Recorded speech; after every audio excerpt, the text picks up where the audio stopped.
সংগঠিত হচ্ছে।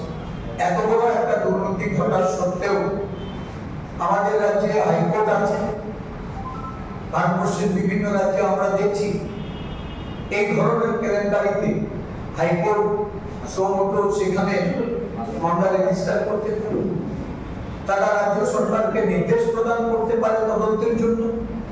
এই ক্ষেত্রে সেটা করা হয়নি।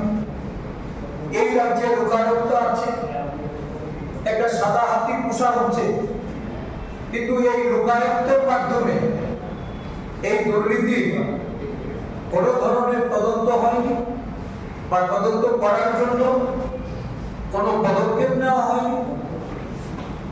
তাই আমরা আজকে মুখ্যমন্ত্রীর প্রতি আমাদের দাবি, অবিলম্বে এত বড়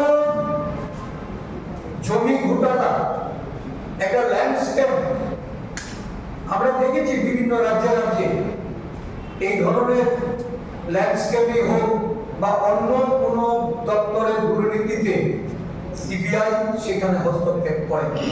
সেখানকার রাজ্য সরকার তাদের স্বচ্ছতা বজায় রাখতে, যিনি স্বচ্ছতার কথা কোথায় কোথায় বলেন, যিনি দুর্নীতির বিরুদ্ধে জিরো টলারেন্সের কথা বলেন, যিনি সুশাসনের কথা বলেন, আজকে আমরা জানতে চাইব যে এই ঘটনা যখন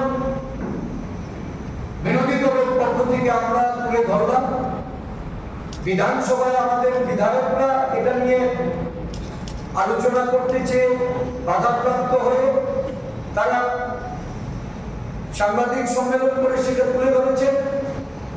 কোথায়, কেন আজকে রাজস্ব দপ্তরের মাননীয় মন্ত্রী, রাজ্যের মুখ্যমন্ত্রী কোনো পদক্ষেপ গ্রহণ করলেন না?